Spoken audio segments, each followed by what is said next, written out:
हिंद दोस्तों, त्यागी trading tips में आपका स्वागत है। दोस्तों, इस वीडियो के अंदर बात होने वाली है दो कंपनियों के बारे में। यहाँ पर बात होने वाली है स्टॉक मार्केट के अंदर समय का खेल है। समय का खेल है। समय था ये शेयर ऊपर से गिरकर 230 रुपये के आसपास कामकाज कर रहा था, गिरते गिरते 150 रुपये पहुँच जाता है। एक वो समय था। 150 रुपये से आज एक वो समय है कि 279 पे काम कर रहा है। 279 मतलब कि आज का ये 52 वीक हाई हो सकता है 280 रुपया 80 पैसे। आज हाई कितना बनाया है? 280 रुपया 80 पैसे। तो अब समय है कि हर दूसरे तीसरे दिन ये एक अपना नया हाई बना देता है। ठीक है, तो वही शेयर है, समय का सारा खेल है। और समय के अकॉर्डिंग आपको यही अनुमान लगाना है कि कौन से सस्ते शेयर हैं, कौन से ऐसे शेयर हैं जो 5 साल में अभी कोई खास नहीं भागे हैं। और आपके पास ऐसे भी शेयर होंगे या फिर आपकी पोर्टफोलियो की लिस्ट के अंदर या फिर आपने ऑलरेडी जो शेयर ऐड करके रखे हुए हैं उनमें ऐसे भी शेयर होंगे जो 5 साल में 5 गुना 10 गुना 20 गुना भाग चुके हैं, लेकिन आपकी नज़र उनसे हट नहीं रही है। क्यों? क्योंकि वो आपको अच्छे लग रहे हैं। अच्छे क्यों हुए? क्योंकि वो भाग चुके हैं। अभी 150 रुपये पहुँच गया तो ये बड़ा बेकार शेयर हो गया।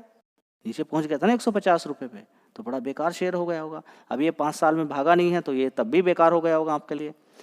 कि अभी थोड़े दिन पहले गिरावट हुई थी ज़बरदस्त, वो आपके लिए ख़राब थी। ऊपर से 40-40 50% शेयर गिर गए। गिरा दिए बड़े प्लेयर ने। रोक सके आप? रोक पाए क्या? नहीं। अच्छी अच्छी कंपनी को गिरा दिया, रोक पाए आप? नहीं।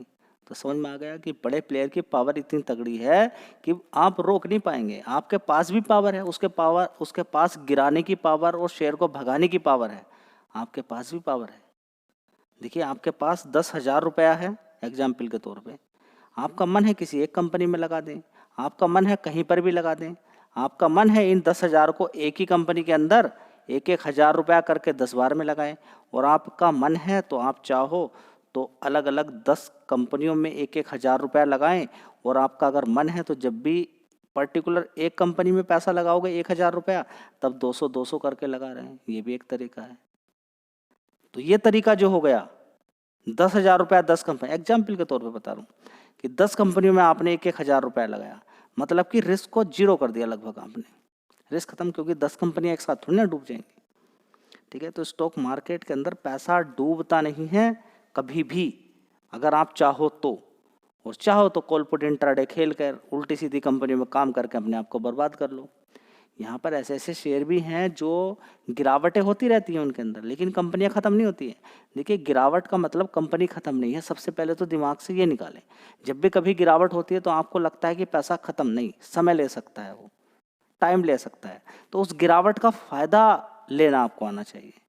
जी, कैसे लें फ़ायदा? तो बिल्कुल सिंपल है। फ़ायदा लेने का तरीका एक ही है। मान के चलें कि ये शेयर 230 से नीचे गिरा और आपने 230 पे ही खरीदा। ठीक है, लेकिन 230 पे खरीदने के दो तरीके हैं कि 1,000 शेयर आपको खरीदने थे मान लीजिए, तो आपने 230 पे 1,000 शेयर खरीद दिए। दूसरा तरीका ये है सबसे बेस्ट कि हमें 1,000 शेयर खरीदूंगा लेकिन टुकड़ों टुकड़ों में। और आपने अपने से ये कहा कि ये 230 से नीचे गिरे जितना चाहे और आने वाले टाइम में 230 आ जाए, मेरा पैसा बन जाएगा और मैं 1,000 शेयर को 100 करके या 200 करके 5 बार में खरीदूंगा। आपने खरीदा, गिरकर शेयर 230 आ गया, आपका पैसा बन गया। अभी 230 से 280 जाए, 270 जाए, 290 जाए, 300 जाए, 400 जाए, उससे कोई लेना देना नहीं है, आपका पैसा बन गया। कितना आसान तरीका है, बताइए ना। कि एक मजबूत शेयर आपने गिरावट पे देख लिया या फिर आपने हाई पे ही देख लिया और आपने कहा, देखिए ये तो आप सभी कहते हैं ना कि ये मैं शेयर खरीद रहा हूँ, यहाँ से ऊपर जाए तो मेरा पैसा बनेगा। मैं बोलता हूँ कि ऊपर को भूल जाइए आप। ऊपर के चक्कर में आपने ह्यूज क्वांटिटी मारनी शुरू कर दी है। आप बोलो कि नीचे की तरफ गिर।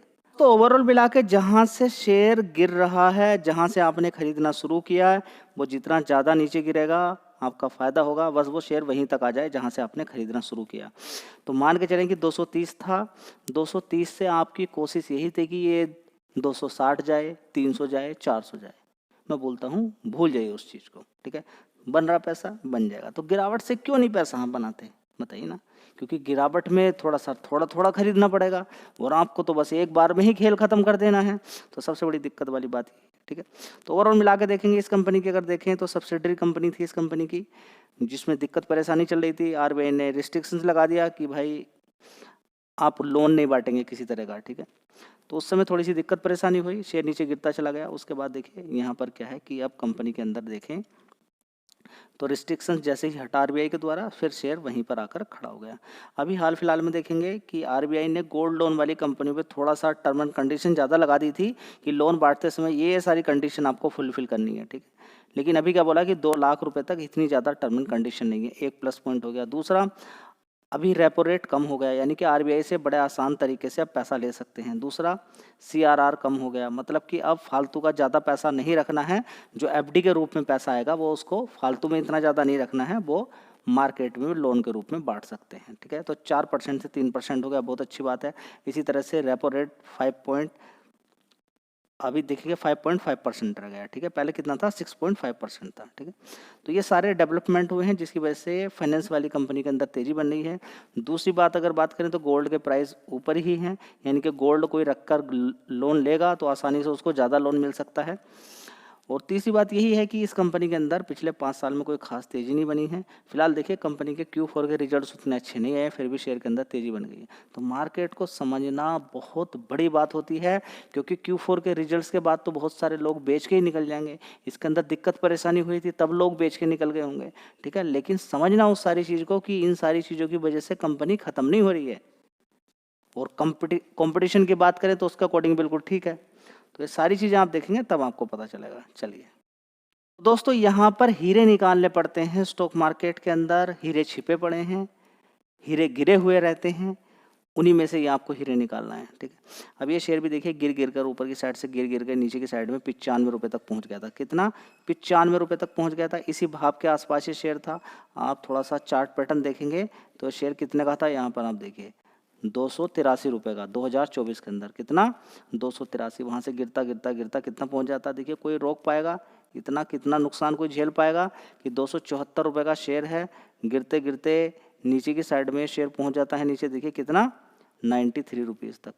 283 रुपये से गिरावट होती चली जाती है और शेयर नीचे इतना नीचे तक पहुँच जाता है।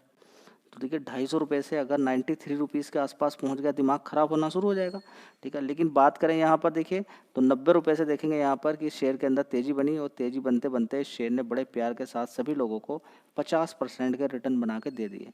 लेकिन बात यह है कि जब ये 52 वीक लो के आसपास था तब ये आपको लगातार बताया मैंने कि 52 वीक लो के आसपास शेयर है। रिजल्ट आए तब भी आपको बताया कि रिजल्ट बढ़िया है। Q3 के रिजल्ट्स भी ठीक ही ठाक थे, कंपनी के इतने कोई ख़राब नहीं थे, ठीक है। डेट फ्री कंपनी है, सबसे बढ़िया बात यही इस कंपनी के अंदर है। और कमाल की बात यह है कि 13,000 करोड़ का मार्केट कैप है, गिरा हुआ भाव इस कंपनी का था। ये सारे पॉइंट मैंने आपके सामने रखे कि मार्केट कैप भी कम है, सारी चीज़ें इस कंपनी के अंदर ओके हैं भागने के लिए, ठीक है। लेकिन बहुत सारे लोगों ने कहा नहीं ये तो बेकार शेयर है, ख़राब शेयर है। देखिए आरबीएल बैंक के अंदर भी यही हुआ, सुजलोन के अंदर भी यही हुआ। बात करें तो हम और दूसरी कंपनी उठा लीजिए सुजलोन के अलावा, आप आरटीएन पावर को उठा लीजिए, उसके अंदर भी गिरावटें हुई हैं। जेपी पावर को देख लें, रिलायंस पावर को देख लें, इन सारे शेयर्स के अंदर बड़ी बड़ी गिरावटें हुई। फिर उसके बाद से इन्होंने इतना पैसा बना के दिया कि आप अनुमान भी नहीं लगा पाएंगे कि इतना बड़ा बड़ा पैसा कैसे बना के ये कंपनियाँ दे सकती हैं, ठीक है। तो अभी देखिए अच्छी खासी तेज़ी बन रही है। आज का हाई अगर देखते हैं तो 138 रुपये का हाई बना दिया इस शेयर ने, कितना, 138 रुपये का, ठीक है। तो यही होता है स्टॉक मार्केट के अंदर। तो लगातार अपना हाई तोड़ रहा है शेयर, लगातार आपको इन्फॉर्मेशन जानकारी मिली है शेयर के बारे में। चलिए इस कंपनी के रिजल्ट्स मैं आपको दिखा देता हूँ। दोस्तों अगर बात करते हैं जी एंटरटेनमेंट के रिजल्ट्स के बारे में, जील के रिजल्ट्स के बारे में देखते हैं कि किस तरह की परफॉर्मेंस रही है। तो 2170 करोड़ का रेवेन्यू था एक साल पहले, उसके बाद 2130 करोड़, 2001 करोड़, उसके बाद 1989 करोड़ का, 79 करोड़ का, उसके बाद 2184 करोड़। इसी तरह से देखेंगे ऑपरेटिंग प्रॉफिट, देखिए बड़ा शानदार था, 323 करोड़, 321 करोड़, अभी 298 करोड़ है। चलिए कोई बात नहीं, शेयर का भाव भी गिरा हुआ है, ठीक है। तो ये सारी चीज़ें देखनी चाहिए। देखिए पहले ऑपरेटिंग प्रॉफिट बढ़िया है, ठीक है, तो शेयर ऊपर है नीचे नीचे, तो कोई बात नहीं, बराबर बात है। सारी बात समझ में आ रही है, बराबर बात है। चलिए इसी तरह से अगर हम देखते हैं नेट प्रॉफिट तो देखिए 188 करोड़ का है, उससे पहले 164 करोड़ था, उससे पहले 209 करोड़ का, उससे पहले 118 करोड़, उससे पहले 13 करोड़। तो 13 करोड़ से सीधा सीधा प्रॉफिट 188 करोड़ हो गया, ये अच्छी बात है। और कमाल की बात यह है शेयर के अंदर, जो कि आपको देखना चाहिए कि इस शेयर के अंदर 9,248 करोड़ का 9,248 करोड़ का इस कंपनी का रिजर्व्स और बोरिंग कितनी है 650 करोड़ की, जो कि 15 करोड़ से कम हुई है। ठीक है, तो ये अच्छी बात यहाँ पर देखने को मिल रही है कि कंपनी ने अपना कर्ज कम किया है। और क्या मज़ेदार बात है इस कंपनी के अंदर कि एफआईज ने अपनी होल्डिंग बढ़ाई है। देखिए प्रोमोटर की होल्डिंग तो बहुत कम है यहाँ पर 3.99%, लेकिन एफआईज की होल्डिंग कितनी है 18% से 22%। डीआईज की होल्डिंग कितनी है 15%। तो एफ आई डी आईज यहाँ पर 15-15, 22% की होल्डिंग यहाँ पर लेकर बैठे हुए हैं। तो कुछ ना कुछ तो बात है इस शेयर के अंदर। ठीक है, फिलहाल बड़ा इसने आज तक ज़्यादा कोई खास प्रॉफिट बना के लोगों को नहीं दिया है, लेकिन बड़ी बड़ी गिरावटों पे ध्यान देना होता है। सारा पैसा किसी कंपनी के अंदर लगाना नहीं होता है। तो ऐसी ऐसी अपॉर्चुनिटी मिलती रहती हैं। जो शेयर बहुत ज़्यादा दिक्कत में गए हैं, परेशानी में गए हैं, वहाँ पर भी अपॉर्चुनिटी मिलती हैं और वहीं पर अच्छी अपॉर्चुनिटी मिलती हैं। अगर आप थोड़ा सा ध्यान देंगे तो देख लीजिए नीचे से 50% बन गया। अभी तो तेज़ी के अंदर ही है, आगे देखते हैं कि कितनी बड़ी तेज़ी ये शेयर दिखाता है। लेकिन सारा खेल किस चीज़ का है, होल्डिंग का। होल्डिंग करनी आती हो, साथ में आपको रसिया यूक्रेन भी झेलना है, इजराइल हमास भी झेलना है, अब इजराइल ईरान की लड़ाई भी आपको देखनी है। सारी चीज़ें झेलने के बाद तब पैसा बनता है। जय हिंद, वंदे मातरम।